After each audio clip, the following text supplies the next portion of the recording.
자, 그럼 다 함께 일어나셔서 오늘 주신 하나님의 말씀 다시 마태복음 6장 산상수훈으로 돌아갑니다. 마태복음 6장 5절에서 9절까지 말씀 저와 여러분 한 절씩 교독하겠습니다. 또 너희는 기도할 때에 외식하는 자와 같이 하지 말라. 그들은 사람에게 보이려고 회당과 큰 거리 어귀에 서서 기도하기를 좋아하느니라. 내가 진실로 너희에게 이르노니 그들은 자기 상을 이미 받았느니라. 너는 기도할 때에 내 골방에 들어가 문을 닫고 은밀한 중에 계신 내 아버지께 기도하라. 은밀한 중에 보시는 내 아버지께서 갚으시리라. 또 기도할 때에 이방인과 같이 중언부언하지 말라. 그들은 말을 많이 하여야 들으실 줄 생각하느니라. 그러므로 그들을 본받지 말라. 구하기 전에 너희에게 있어야 할 것을 하나님 너희 아버지께서 아시느니라. 함께 그러므로 너희는 이렇게 기도하라. 하늘에 계신 우리 아버지여, 이름이 거룩히 여김을 받으시오며. 아멘. 자리에 앉으시겠습니다.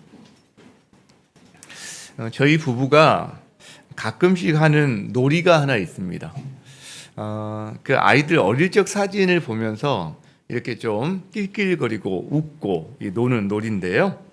지금은 이제 이 덩치가 커져가지고 저희들보다 이렇게 훌쩍 큰데, 그래서 어릴 적 사진하고는 이제 딴판이지만 그 사진을 보면서 그때 있었던 이야기들 또 그런 이야기를 하다 보면 저희 얼굴에 이렇게 미소가 지어지고 참 마음에 기쁨이 이렇게 솟는 것을 저희가 느끼게 됩니다. 사진이나 또 기억에 남는 장면들이 참 많이 있는데 그 중에 이게 제가 이제 양치를 할 때 저희 아들이 아마 유치원 정도 됐던 것 같은데 와서 거울 앞에 제 앞에 섭니다. 거울을 통해서 제가 하는 모습을 보고 따라하는 거죠.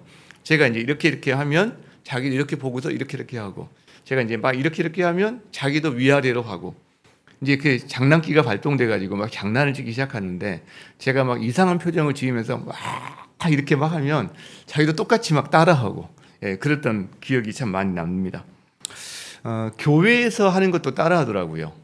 제가 분당우리 교회 사역할 때 이제 특세를 다녀오면, 특세 갔다가 아침에 같이 집에 오면 이 아이들이 집에서 꼭 복기를 합니다. 그래서 따라하는 거죠. 두 명의 아이니까 한 명은 찬양 인도자가 되고 한 명은 말씀 인도자가 되어서 한 명이 먼저 찬양을 하기 시작합니다. 앞에 앉혀놓고 모든 민족과 방언들 가운데 막 이렇게 찬양을 합니다. 앞에서 박수 쳐주고, 그러다가 이제 끝나면 말씀 인도자가 말씀을 인도합니다. 이찬수 목사님 역할을 하는 거죠.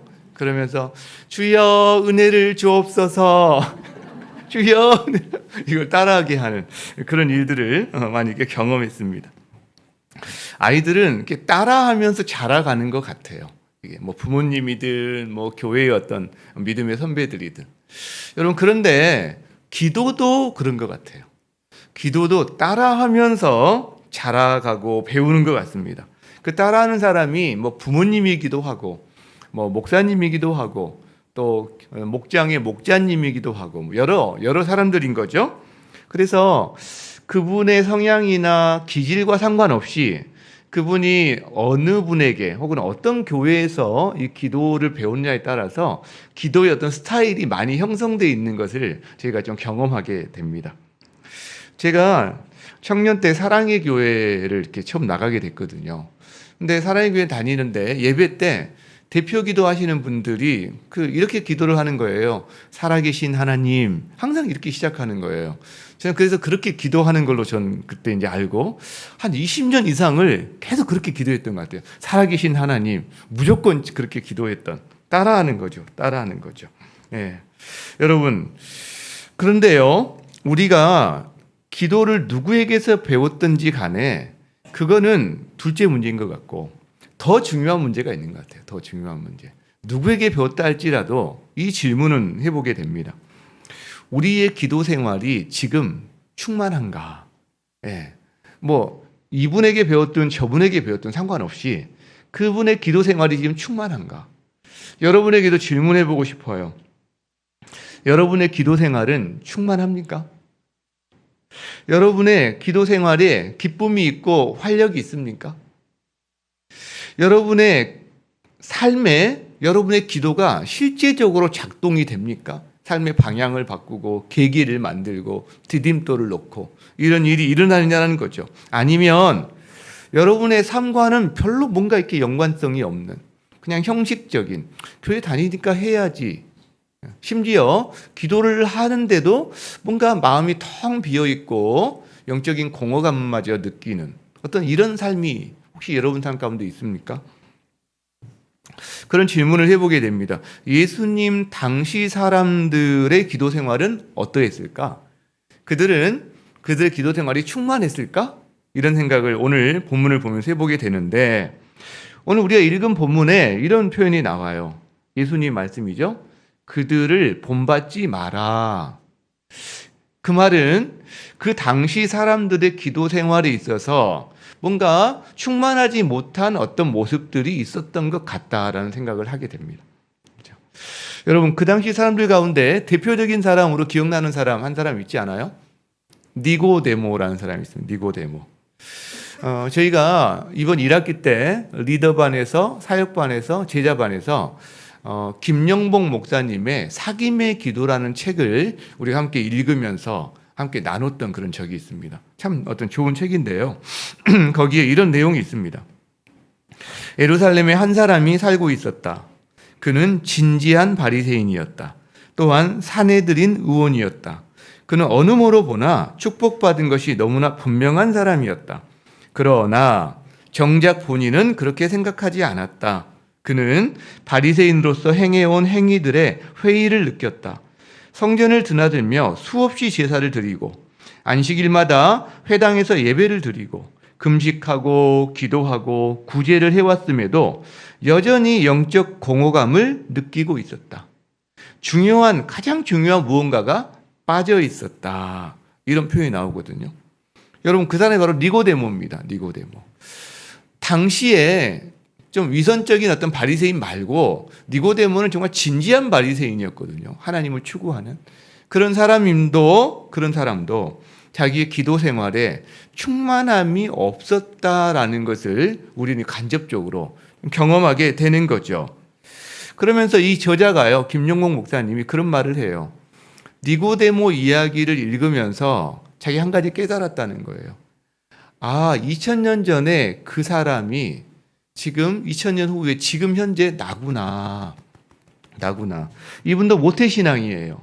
그리고 교회에서 자라났어요. 온갖 훈련을 다 받았어요. 누구나 이 사람이 아니고서 어떻게 하나님을 알 수 있을까? 이런 사람인 거죠. 그런데 그 안에 뭔가 채워지지 않는 어떤 것들, 알 수 없는 공허감들이 있었다라는 거죠. 여러분, 이 목사님만의, 니고데모만의 이야기가 아닐 수 있다는 겁니다. 저와 여러분의 이야기일 수도 있다는 거죠. 여러분, 그런 면에서 우리가 가장 대표적인 신앙생활의 가장 중요한 부분인 이 기도 생활을 우리가 정직하게 한번 돌아본다면, 나의 기도 생활은 충만한가?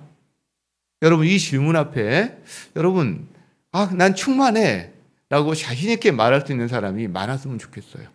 그러나 그런 사람이 얼마나 될까?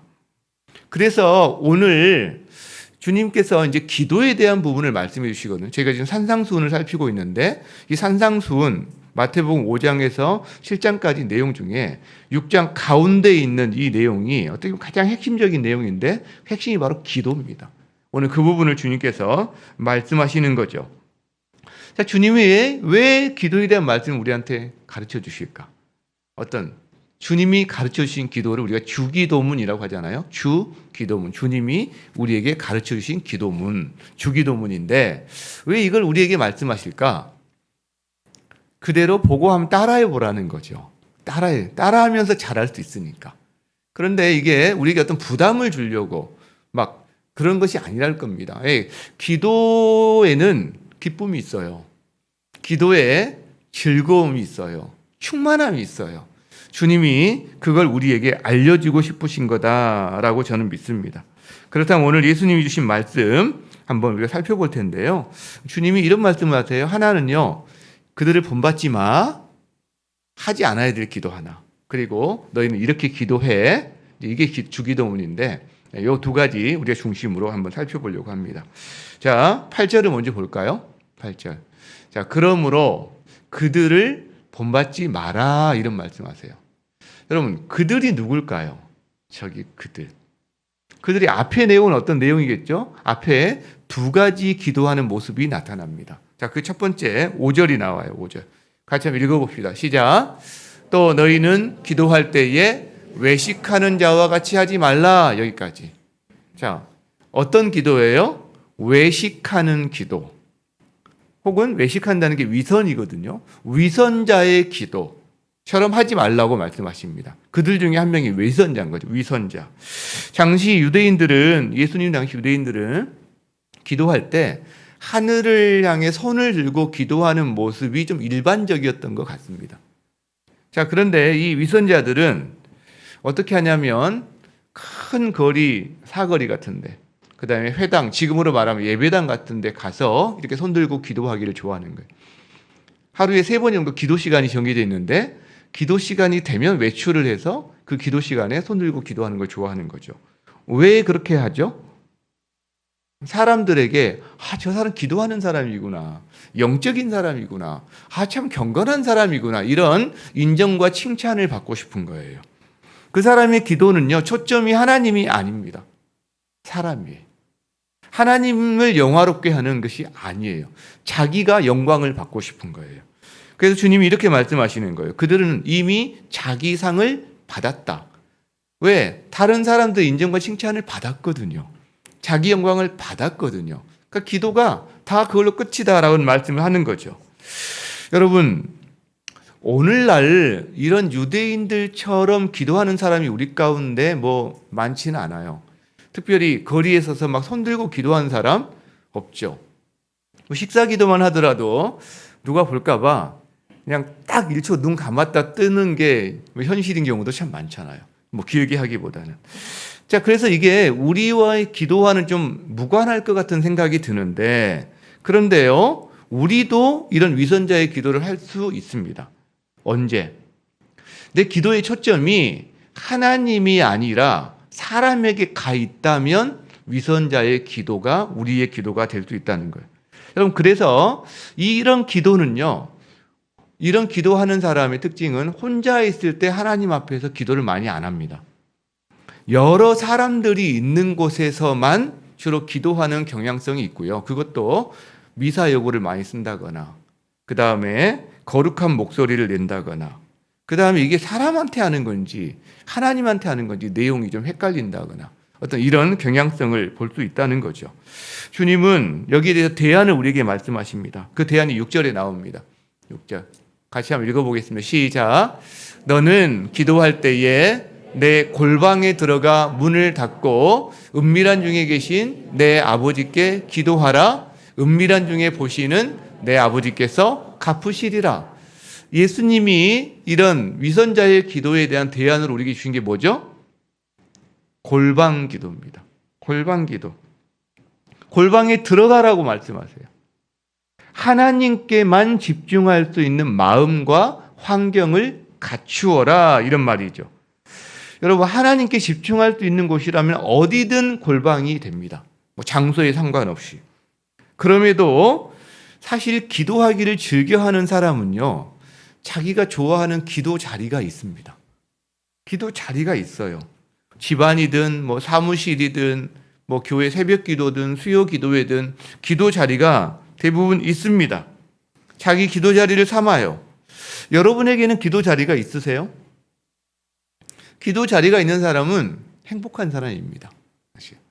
왜냐하면요, 저희도 인생을 살면서 힘들고 아프고 마음을 토로하고 싶고 여러분 기도하고 싶을 때가 있어요. 그런데 기도 자리가 있는 사람은 그 기도 자리를 찾아가서 앉기만 하면 다른 생각보다 바로 기도에 집중할 수 있는, 왜? 그 자리가 하나님과의 추억이 있는 자리이고 그 자리에 앉으면 마음이 잠잠해지면서 평강이 오고 두 손이 바로 모아지게 되는, 그러니까 기도에 들어가기 위해서 막 10분, 20분, 30분을 끙끙거리지 않고 앉으면 바로 기도할 수 있는 자리가 기도 자리거든요. 여러분도 하나님과의 추억의 자리를 기도의 자리로 뭔가 사모하면서 만들어가면 좋겠다, 이런 생각을 합니다. 자, 그래서 주님이 본받지 말라 한 그 기도가 위선자의 기도가 첫 번째라면, 두 번째 본받지 말아야 될 기도가 있어요. 7절에 나옵니다. 7절. 같이 한번 읽겠습니다. 시작.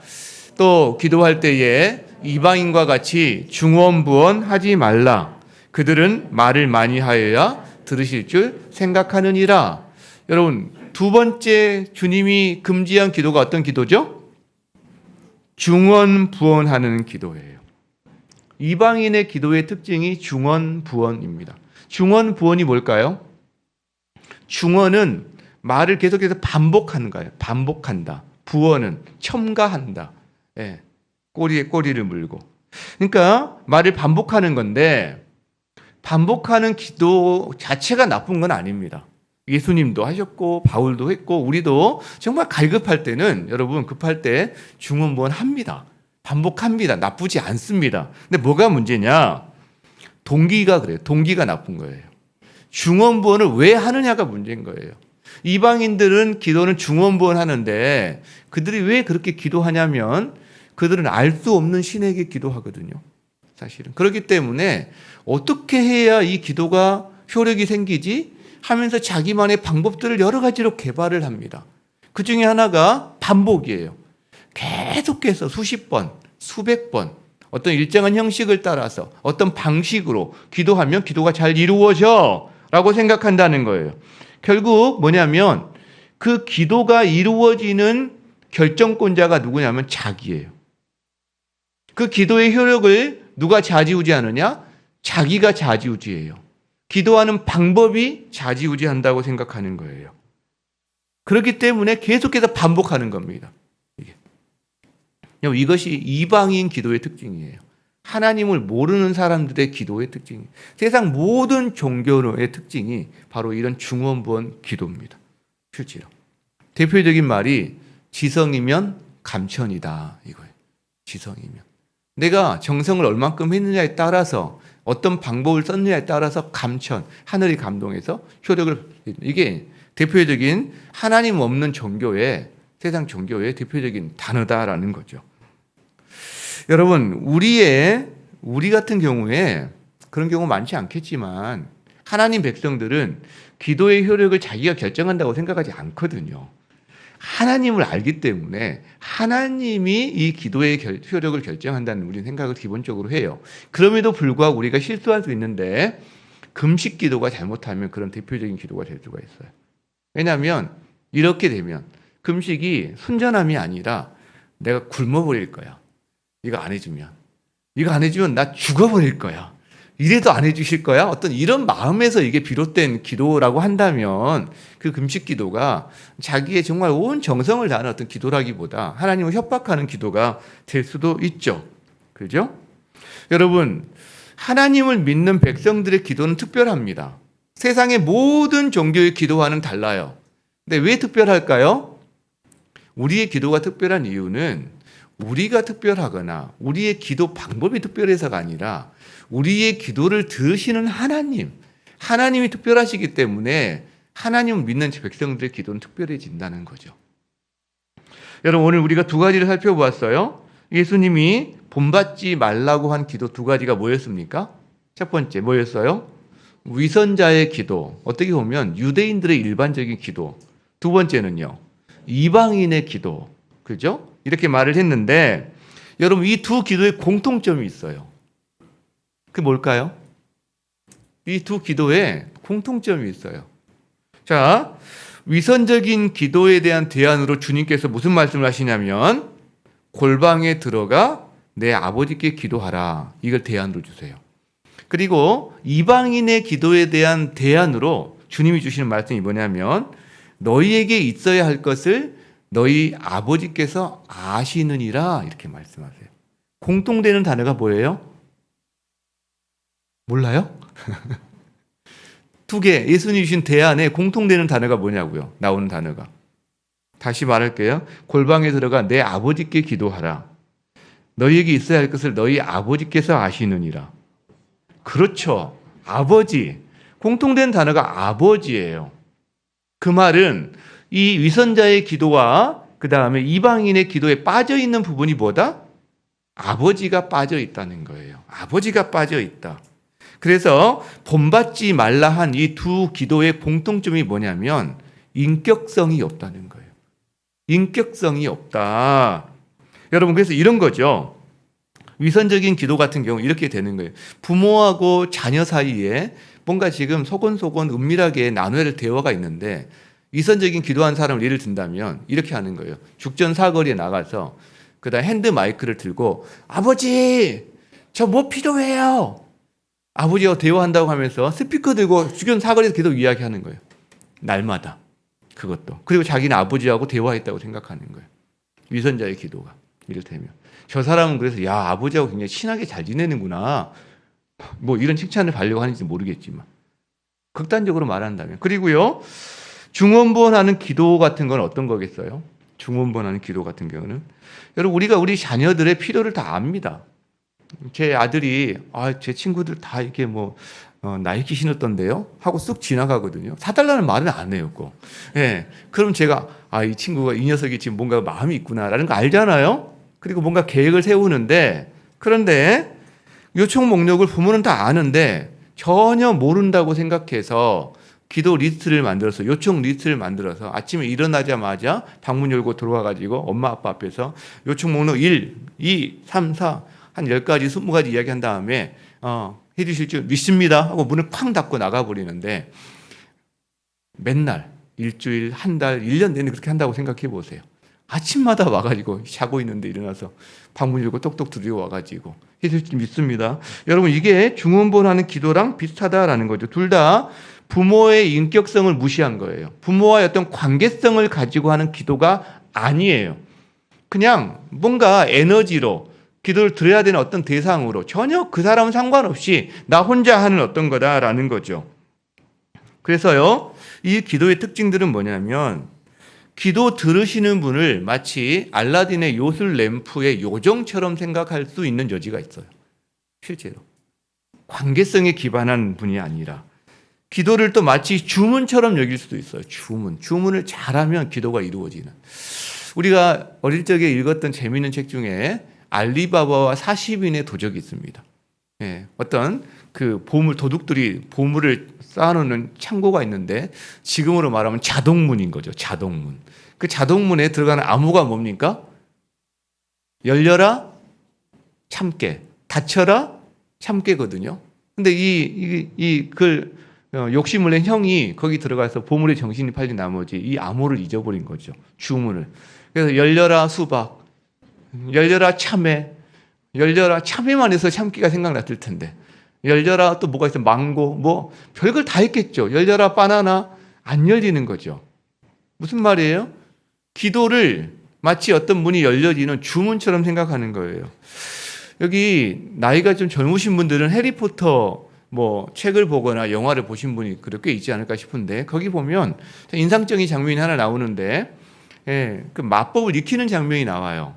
그래가지고 어떤 물체를 이렇게 뜨게 하는 마법이 있거든요. 그게 뭐냐면 윙가르디움 레비오사 이런 단어가 나오는데, 근데 거기에 그 삼총사 중에 약간 좀 덜 떨어진 녀석 하나가 잘 못해요. 실패해요, 자꾸. 그러니까 또릿또릿하게 보이는 여자아이가 이거 가르쳐 줍니다. 그렇게 하는 게 아니야.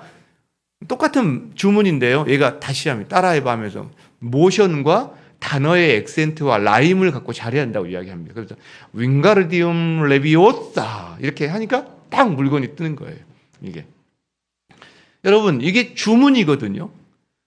주문을 잘하고 정확하게 하고 제대로 하면 뭔가 이루어지는 기도를 마치 이렇게 생각할 수 있는 여지가 있는 게 바로 이 위선자의 기도와 이방인의 기도다. 그 주님이 거기에서 이렇게 8절 이렇게 말씀하십니다. 같이 한번 읽겠습니다. 시작. 그러므로 그들을 본받지 말라. 자, 그리고 나서 하시는 말씀이 뭐예요? 구하기 전에 너희에게 있어야 할 것을 하나님 너희 아버지께서 아신다. 여러분 지금 뭘 강조하는 거죠? 계속해서 예수님이 강조하는 단어가 뭐예요? 너희의 기도를 들으시는 분은 아버지시다. 계속해서 말하는 게 아버지 이야기를 합니다. 아버지. 너희가 기도하는 대상은 어떤 알지 못하는 신이 아니야. 어떤 포스, 어떤 에너지, 힘 이런 거 아니야. 바로 인격이야. 인격.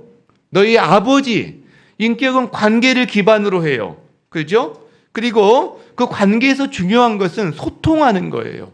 대화하는 거예요. 말을 주고받는 거예요. 사랑을 주고받는 거예요. 일방적인 게 아니라는 거죠. 일방적인 게. 근데 우리는 주로 내가 말하는 것에만 익숙해요. 내가 쏟아내는 것에만 익숙해요. 기본적으로 기도할 때, 그죠? 아니, 여러분 대화를 한다고 생각해 보세요. 여러분 자녀와 함께. 대화를 하는데 이 자녀가 아빠한테 말 한마디를 할 기회를 주지 않고 날마다 1년 내내 자기 할 말만 딱 하고 문 닫고 나가버린다고 생각해 보세요. 그게 어디 이게 제대로 된 관계입니까? 아니라는 거죠. 아빠 무시하는 거죠. 엄마 무시하는 거죠. 그게. 여러분, 그래서 우리는 상호 간의 인격성을 가진 관계성에 대한 기반을 철저히 가져야 합니다. 신앙은요, 어떤 하나님을 너무 대상 객체화하면 안 됩니다. 관계입니다. 모든 게 관계로 설명이 돼요. 그래서 이 사람한테는 이렇게 하는 게 맞는데요, 저 사람한테는 저렇게 하는 게 맞는 거예요. 제가 우리 아들한테는 이렇게 하는 게 맞지만 딸한테는 저렇게 하는 게 맞는 거예요. 관계거든요. 똑같은 아들이어도 아침에는 이렇게 하는 게 맞지만 저녁엔 저렇게 하는 게 맞는 거예요. 왜? 상호 간의 관계성 가운데서 이게 설명이 되지. 안 그러면 하나님은 이렇게 말씀하는데 왜 이렇게 말씀하세요? 관계를 모르니까 이게 이해가 안 된다라는 거죠. 우리가 기억할 필요가 있습니다. 우리만 일방적으로 말하는 게 아니라 우리가 하나님께 말씀드리고 질문도 하는 것처럼 하나님도 우리에게요 말씀하고 싶어 해요. 하나님도 때로 우리에게 질문을 하고 싶어 하세요. 여러분, 기도하다가 하나님의 질문 앞에 직면하신 분들이 계실 거예요. 긴 기도, 오랜 기도 했는데요, 어느 날 갑자기 하나님이 내 심령 속에 질문 하나를 딱 던져요. 길지도 않아요. 간단해요. 너 진정 원하는 게 뭐야? 내가 그대로 하면 너 정말 네 인생에 만족이 있겠니? 딱 질문 하나 던지면요, 그 제가 구하는 것, 제가 고민하는 사건의 본질이 딱 깨뚫어지면서 명쾌해지는 경우가 한두 번이 아닙니다. 하나님의 질문을 받는 순간 여러분 다 정지가 돼요. 내 인생의 방향이 바뀌기도 하고 그게 디딤돌이 되기도 한다는 거죠. 여러분, 그렇다면 예수님은 본받지 말아야 될 기도 두 가지를 말씀해 주셨는데, 그런 다음에 이제 우리에게 본받아야 될 기도, 우리가 또 해야 될 기도에 대한 말씀을 하십니다. 그게 이제 주님이 가르쳐 주신 기도 주기도문인데, 오늘은 그 중에 첫 부분만 우리가 함께 좀 나눠보려고 합니다. 첫 부분만. 자, 9절에 나옵니다. 같이 한번 읽어보겠습니다. 시작. 그러므로 너희는 이렇게 기도하라. 하늘에 계신 우리 아버지여. 자, 너희는 이렇게 기도하라 가르쳐 주시는 거죠. 기도의 어떤 폼을, 기도의 어떤 틀을 가르쳐 줍니다. 그 단어 그대로만 하라는 게 아니라 어떤 주님이 친히 기도하셨던 어떤 포맷을 우리에게 알려주시는 거죠. 그러면서 첫 번째 나오는 게 뭐냐면 하늘에 계신 우리 아버지여. 하늘에 계신 우리 아버지여.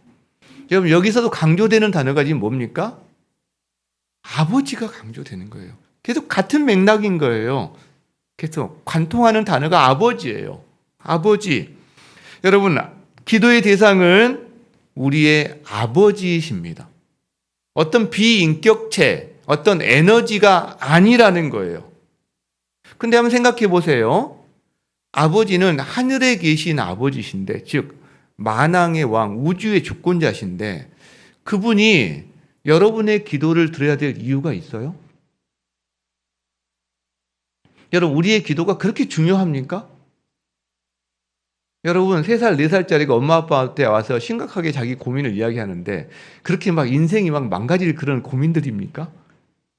우리가 하나님 앞에 올려드리는 우리의 심각한 고민들이 우주의 주권자 입장에서 봤을 때 여러분 별거 아닐 수 있습니다. 아무것도 아닐 수, 하찮은 것일 수도 있습니다. 그렇죠? 또 우리는 도대체 무슨 권리가 있기에 그 만왕의 왕 되신 분 앞에 가서 독대해서 그분한테 우리의 사정을 아릴 수가 있습니까? 그게 기도잖아요. 여러분, 한번 생각해 보세요. 하나님이 우리의 기도를 왜 들으셔야 되죠? 우리는 또 어떤 근거로 기도할 수가 있죠? 단어 하나가 있는 거죠. 그분이 우리의 아버지시기 때문에 이걸 뺀다면 답이 없어요. 그렇죠? 답이 없어요. 한번 실험해 보세요. 길거리 나가서. 여러분 아무나 붙잡고 아버지 하면서 내가 지금 배가 고파요. 밥 한 끼 사주세요. 한번 해보세요. 뭐야? 네. 그죠? 만약 누가 저한테 와가지고 갑자기 아버지 그러면서 저 지금 신발 한 켤레 사주세요. 옷 하나 사주세요. 그러면요. 제가 글쎄요. 얘가 미쳤나? 아마 그럴 수도 있겠죠. 실제로. 아무런 관계가 없다면 제가 그 이야기 들을 가치도 없는 거죠. 실제로. 이 아버지가요. 헬라어로는 파테르입니다. 파테르. 여러분 하나님이 아버지시기 때문에 하나님 우리의 기도를 들으세요. 하나님이 우리의 아버지시기 때문에 우리도 그분 앞에 기도할 수가 있어요. 그런데 하나님이 어떻게 우리 아버지가 될까요? 아버지는요. 여기서 대표성입니다. 어머니를 포함한 그러니까 부모로서의 그러니까 대표성으로서 아버지니까 여러분 그렇게 이해했으면 좋겠고요. 자, 낳아야 아버지가 됩니다. 맞나요? 낳아야 아버지가 되죠. 하나님이 그럼 우리를 낳으셔야 아버지가 됩니다. 하나님은 우리를 2번 낳으세요. 첫 번째, 창조로 우리를 낳으셨어요. 창조로. 그렇죠? 그러니까 우리의 아버지가 되시는 거죠. 창조의 아버지가 되시는 거죠. 그런데 그 창조가 깨졌어요. 죄로 말미암아. 다시 한번 재창조를 하세요. 예수님을 통해서. 다시 한번 재창조, 구속, 해방을 시키세요. 낳으세요. 이 2번에 걸쳐 낳는 것 때문에 그는 우리의 아버지가 되시는데, 자, 구약 시대에 애굽의 노예인 이스라엘을 해방시키면서 주님이 주시는 말씀이 있는데, 그때 처음 아버지라는 단어를 씁니다. 구약의 이스라엘이 어떻게 하나님이 그들의 아버지가 되는지를 말씀하시는데 바로 출애굽기 4장에 나옵니다. 같이 볼까요? 여호와의 말씀에 이스라엘은 내 아들, 내 장자다 그래요. 내 아들을 보내어서 나를 섬기게 하라. 자, 이스라엘이 내 아들이다라는 말은 하나님이 누구다? 이스라엘의 아버지다라는 말이에요. 아버지다라는 말이에요. 모세가 바로왕 앞에서 이 이야기를 합니다. 자, 그럼 신약에 왔을 때 우리에게는 과연 하나님이 우리 아버지가 되시는가? 여기 예수님이 직접 해주신 말씀이 있어요. 예수님이 십자가에 달리시던 날 밤에 제자들에게 유언과도 같이 하신 말씀 중에 요한복음 20장 말씀이 있는데 이렇게 말씀합니다. 너는, 앞에 있는 제자들이에요. 너희들은 내 형제들에게 가서 이르되 내가 내 아버지, 즉 예수님의 아버지, 그럼에도 곧 너희의 아버지라는 표현을 씁니다. 예수님의 아버지가 너희의 아버지다라는 말씀을 직접 쓰십니다. 실제로. 여러분, 예수님이 이것을 위해 세상에 오셨어요. 이스라엘은 애굽의 노예 가운데 있었는데 하나님이 아버지로서 그들을 건져주셨죠. 해방시키셨죠. 우리는 죄의 노예 가운데 있었는데 예수님이 오셔서 죽으시고 부활하심으로 우리를 죄에서 건져주셨죠. 그렇죠? 그래서 우리가 하나님을 아버지라고 부를 수 있는 자리까지 우리를 올려주셨습니다. 근데 가장 직접적인 증거가 있어요. 성령이에요, 성령. 우리 로마서 8장 14절 말씀을 보겠습니다. 이건 한번 큰 목소리로 읽어보겠습니다. 시작. 무릇 하나님의 영으로 인도함을 받는 그들은 곧 하나님의 아들이다. 이야기입니다. 여러분, 하나님의 영, 성령으로 인도함을 받는 그들은 하나님의 아들이다. 다른 말로 하면 어떻게 하죠? 하나님의 아들들은 하나님을 뭐로 부른다? 아버지로 부를 수 있다라는 거예요. 여러분, 우리가 여러분 안에 여러분 성령의 사람 맞습니까? 여러분 안에 성령님이 함께 하십니까? 성령님과 동행하십니까? 그러면 여러분은 하나님의 자녀고요. 하나님은 여러분의 아버지가 되세요. 그렇기 때문에 우주의 주권자 되신 하나님 앞에 우리가 기도할 수 있는 권리와 근거가 생깁니다. 특별한 거죠. 하나님은요, 우리의 기도에 귀를 기울이시는 아버지가 되는 거죠. 아버지. 아버지들은요, 자식이 사소해도요, 사소한 문제여도요, 자식이 소중하게 여기는 거면 아버지도 소중하게 여깁니다. 아버지 눈에는 이게 별 문제 아니지만 이 자녀 눈에 큰 문제면 아버지도 크게 그래 하면서 함께 해주시는 거죠. 여러분, 그런데 이 아버지는 어떤 아버지냐면 하늘에 계신 우리 아버지세요. 하늘에 계신 우리 아버지여라고 예수님이 기도하라고 하십니다.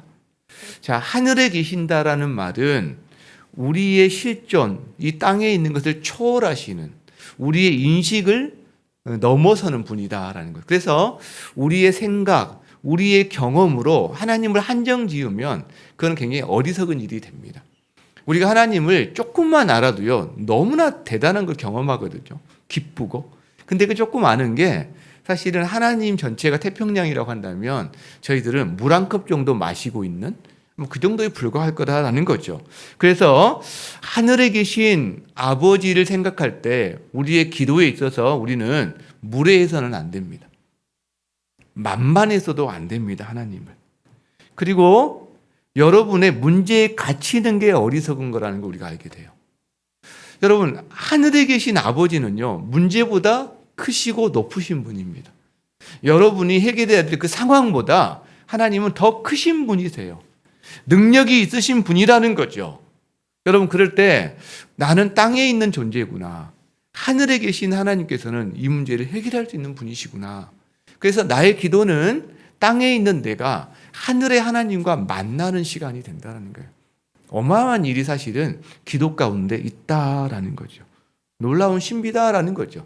이게 하늘에 계신 아버지입니다. 하늘에 계신 아버지. 여러분, 묵상을 좀 더 많이 해보세요. 오늘 우리가 시간 관계상 더 많은 말을 못합니다. 한 주 내내 제가 하늘에 계신 아버지, 우리 아버지를 묵상하면서 누렸던 은혜들이 있어요. 참 많아요, 여러분. 또 하나님은 우리 아버지세요. 우리 아버지. 많은 사람들이 나의 하나님이란 표현을 씁니다. 맞습니다. 그러나 나의 하나님만은 아닙니다. 우리의 하나님입니다. 우리의 구원은 개인적이지만 한 사람 한 사람의 영혼이지만 그 다음에 구원받은 자의 삶은 신앙생활은 공동체적입니다. 성부, 성자, 성령 삼위 하나님의 일체 가운데 삼위일체 안에 연합시키는, 공동체에 연합시키는 것이 구원이거든요. 근데 그렇게 공동체에 연합된 자들의 모임에 또 연합되는 게 구원이거든요. 구원은 공동체성입니다. 공동체적입니다. 그것이 벌써 여기 주님이 가르치신 기도 앞에서도 나오는 거죠. 뒤에도 보면요, 계속 우리라는 표현을 씁니다. 우리는 우리라는 단어를 볼 때 우리 와이프가요, 우리 얘가요, 나의라는 말과 동일시하기 때문에 이게 감흥이 없는데, 여러분, 그때 성경에서 쓰이는 우리는 내 아들이요를 우리 아들 이렇게 쓰는 표현이 아닙니다. 그야말로 복수예요. 우리예요, 우리. 예. 공동체적인 것을 계속 강조하고 있다라는 거죠. 여러분, 우리가 하나님을요, 나의 하나님으로만 한정해서는 안 됩니다. 나의 하나님이시면서 동시에 우리의 하나님입니다. 그 말은 우리가 기도할 때 나의 문제로만 기도하는 데서 벗어나게 해줍니다. 우리를 위해서 기도할 수 있게 해줍니다. 서로를 위해서 기도할 수 있게 해줍니다. 세상에, 깨어진 세상에서 신음하고 있는 사람, 외로운 사람, 허무한 사람들을 위해서도 우리가 함께 기도할 수 있는 힘을 줍니다. 고통받는 사람들을 위해서 기도할 수 있게 해줍니다. 여러분, 우리가 행복축제의 가장 중요한 것 중에 하나가 저는 태신자를 품고 기도하는 거라고 생각하거든요. 이게 전부라고 할 수 있어요, 어떻게 보면. 품고 기도하는 게 없다면 아무 일도 없을 겁니다. 근데 품고 기도한다면 여러분, 행복축제 당일날 뭔가 이분이 오고 안 오고는 둘째 문제입니다. 계속해서 그 다음에도 할 수 있는데 품고 기도한다면 그게 가장 기뻐하시는 거라고 생각합니다. 실제로. 바로 우리 아버지시기 때문에 그래요. 우리 아버지. 여러분, 8절 다시 한번 읽어볼까요? 8절. 시작. 구하기 전에 너희에게 있어야 할 것을 하나님 너희 아버지께서 아신다. 우리가 아버지여라고 할 때 하나님은 아십니다. 엄마는요, 아기의 필요를 잘 알까요? 여기 엄마들요, 잘 압니다.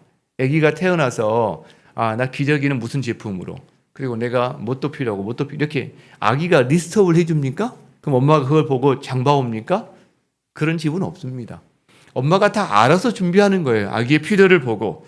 마찬가지입니다. 여러분, 하나님 아버지도 그렇게 하십니다. 그런데요, 간혹 아버지 그러면 뭔가 좀 마음이 편하지 않은 분이 간혹 계세요. 뭔가 이렇게 마음이 부드러워지기보다 좀 딱딱해지는 분들이, 좀 어색해지는 분들이 계세요. 아마도 우리나라 이 문화가, 아버지 문화가 유교적인 영향 때문에 조금 엄하고 아마 이런 문화가 있었기 때문에 좀 그럴 수 있는 여지가 다른 어떤 나라보다 좀 많다라고 저는 생각합니다. 실제로. 그러니까 하나님 아버지, 하늘에 계신 우리 아버지여 라고 기도하라고 그러는데, 아버지여 하는 순간 마음이 긴장감이 생기거나 어색함이 생기는 분이 계시는 거죠. 친밀감보다 오히려 거리감이 생겨버리는 분이 계시는 거죠. 왜? 육신의 아버지에게서 그만한 어떤 희생과 사랑을 경험하지 못했을 때 그럴 수 있습니다. 여러분, 그런 분들은요, 만약 어머니가 여러분에게 사랑을 전폭적으로 부어주신 분이었다면 어머니를 상상하세요. 상관없습니다. 아버지는 대표 단어라고 제가 말을 했잖아요. 이게 대표 단어. 그렇기 때문에 꼭 아버지여라고만 생각할 필요가 없습니다. 그리고 또 하나, 오히려요, 이렇게 기도할 수 있어요. 하나님, 제가 하나님 아버지여라고 할 때 제 육신의 아버지에 대한 어떤 또 이런 어떤 그 추억, 기억 때문에 그게 되게 걸림돌이 되는 것 같습니다. 주님, 하나님의 사랑으로 제가 그 부분을 극복할 수 있도록 오히려 도와주세요. 오히려 여러분, 이렇게 기도를 통해서 오히려 그게 치유될 수 있습니다. 왜? 우리에겐 두 분의 아버지가 계세요. 하늘의 부모님이 계시고요, 이 땅의 부모님이 계세요. 땅의 부모님이 너무 사랑이 많고 인자하신 분이었다면 하늘의 부모님에 대한 인식에 굉장히 도움이 될 겁니다. 그죠? 서로 상승작용이. 근데요, 부족할 수 있어요. 완전한 사람은 없거든요. 부모들 가운데 완전한 분은 없습니다. 어쨌든 부족함이 있어요. 근데요, 하늘의 부모님은 완전하십니다. 그렇기 때문에 하늘의 부모님의 완전하심과 그 사랑 가운데 거하다 보면 땅의 부모님을 더 사랑할 수 있게 돼요. 하나님께 그걸 구할 수 있게 된다고 믿습니다. 여러분, 그 은혜가 여러분 가운데 가득하기를 바랍니다. 말씀을 마무리하고자 합니다. 처음 질문을 다시 한번 해보고 싶어요. 여러분의 기도 생활은 충만하십니까? 충만하십니까? 아마 자신 있게 대답하기가 쉽지 않을 수 있습니다. 왜? 기도는 어렵거든요. 왜 어려울까요? 우리의 본성과 이게 좀 반대됩니다. 우리는 우리가 다 하고 싶고 뭔가 남에게 의지한다거나 하나님 의지한다. 여러분, 그래서 가장 대표적인 게 그거 아니에요? 드라마를 한두 시간 보라고 그러면 이거 너무 쉽습니다. 근데 기도를 한두 시간 하라고 그러면요, 거의 갑자기 어려워집니다. 이게. 그렇죠? 그러나 우리에게는 한 가지 우리가 가진 것이 있는데, 기도의 마음이 있어요. 기도의 마음. 이게 뭐냐? 여러분, 하나님이 아버지시고 우리는 하나님의 자녀라면 우리에게는 자녀가 갖는 부모를 향한 마음이 있습니다. 부모와 소통하고 싶고 부모에게 사랑을 받고 싶고 친밀하고 싶은 이 기도의 마음이 있다는 거죠. 이거는 마치 아기가 엄마를 찾는 것과 비슷해요. 아기는 엄마를 찾아요. 하나님의 자녀는 하나님을 찾습니다. 여러분, 그게 기도의 마음이에요. 아기는요, 직관적으로 압니다. 내가 엄마에게 가면 엄마가 나를 사랑해 준다는 것, 사랑으로 나를 채워준다는 것, 내 필요를 채워준다는 것을 직관적으로 압니다. 그리고 엄마한테 가는 거거든요. 하나님에서 태어난 자들은, 하나님의 성령이 자기 안에 있는 자들은 직관적으로 압니다. 하나님께로 가면 주님의 사랑으로 내가 채워진다는 것, 주님이 나의 필요에 민감하게 반응하신다는 것을 아는 거죠. 여러분, 그게 기도의 마음이고, 그래서 우리는 기도할 수 있게 됩니다. 하나님은요, 우리와 친밀하고 싶어 하세요. 여러분, 그렇다면 여러분도 하나님과 친밀함을 경험하고 싶나요? 이게 관건입니다. 이게 관건입니다. 여러분의 삶에, 여러분의 가정에, 목장과 이 교회 안에 여러분의 일터와 여러분의 삶에 하나님의 능력이 나타나고 하나님의 일하심이 드러나는 그런 경험을 해보고 싶으신가요? 어떻게 해야 될까? 어떻게 해야 될까? 그게 바로 그 통로로 주신 게 기도입니다. 하늘과 땅이 만나는, 아기가 엄마를 찾는 것처럼 우리가 하나님을 찾는 이것이 기도입니다. 그래서 뭐 하는 거죠? 아기가 엄마 찾아서 뭐 하는 거죠? 아기 수준에서 소통합니다. 옹알이를 하든 엄마 하든 밥줘 하든 어쨌든 계속 소통하는 거예요. 엄마 품을 즐거워하고. 여러분, 기도가 그래서 사귐이다라고 이야기합니다. 기도는 사귐이다. 사귐이다. 여러분, 그렇게 그 사귐을 계속하다 보면 우리 삶에 놀라운 우연의 일치가 많이 일어납니다. 기도하지 않을 때는 아무 일도 안 일어나는데 기도하면요, 우연인 것 같은데 참 놀라운 일들이 발생하기 시작해요. 저의 삶에도 그게 참 많습니다. 제가 믿지 않는 친구들에게 늘 하는 말이 그거예요. 야, 니들은 그 우연이 없잖아. 니들 삶에. 내 삶에는 왜 이렇게 우연이 많아? 네, 그렇게 도전합니다. 오늘 우리 한 가지만 기억했으면 좋겠습니다. 따라합니다. 하나님은 당신의 기도를 듣고 싶어 하신다. 여러분, 엄마가 아기의 소리를 듣고 싶어 할까요? 아기와 뭔가 이렇게 눈을 맞추고 대화하고 싶어 할까요? 대답해 보세요. 맞아요? 맞아요. 하나님 아버지가 자녀들의 기도에 귀를 기울이실까요? 맞습니다. 엄마는 아기의 필요를 채우고 싶어 합니다. 맞나요? 그렇다면 하나님 아버지가 우리의 필요에 민감하시며 우리의 필요를 채우고 싶어 하신다. 여러분, 동의하십니까? 여러분, 이것이 우리가 기도할 수 있는 근거가 됩니다. 여러분, 부모는 알아요. 자녀와 어떻게 보내보고 싶은지.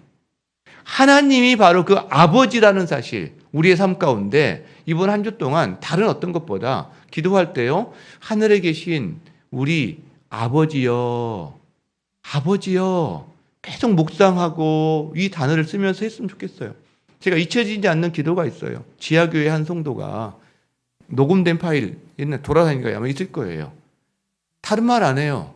지하교회 성도가 아버지요, 아바지 이북 사투리 표현으로 하여간에 아버지요, 아버지, 이것만을 계속 탄식하는, 아마 좀 나이 연세 드신 할머니 같은 느낌인데 그 기도가 얼마나 이 가슴을 후벼 파고 감동이 되는지 모르겠어요. 여러분이 정말 어떤 때는 하나님 앞에서 입을 열어서 구체적인 상황을 말하기 어려울 때도 있어요. 여러분, 그럴 때 한마디면 돼요. 아버지요. 여러분, 이 하늘에 계신 우리 아버지요, 이걸 묵상하면서 이걸 계속 기도하는 가운데 한 주간 이 기도의 문이 열려지고, 그 다음에 그 기도할 때 하나님과 함께하는 그 풍성함이 무엇인지를 조금 더 경험하는 한 주가 되기를 주의 이름으로 축복합니다. 우리 그 마음으로 함께 찬양하고 마치겠습니다. 내 아버지, 그 품 안에서 내 영혼은 안전합니다. 하나님이 우리 아버지가 되십니다. 우리는 그 품 안에 있습니다. 함께 찬양하겠습니다.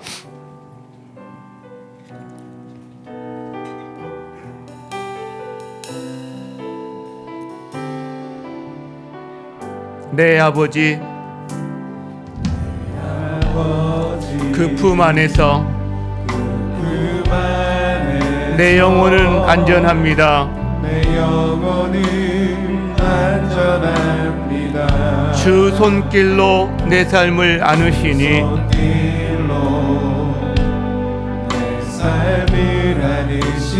그 평강이 나를 덮습니다. 내 아버지, 그 품 안에서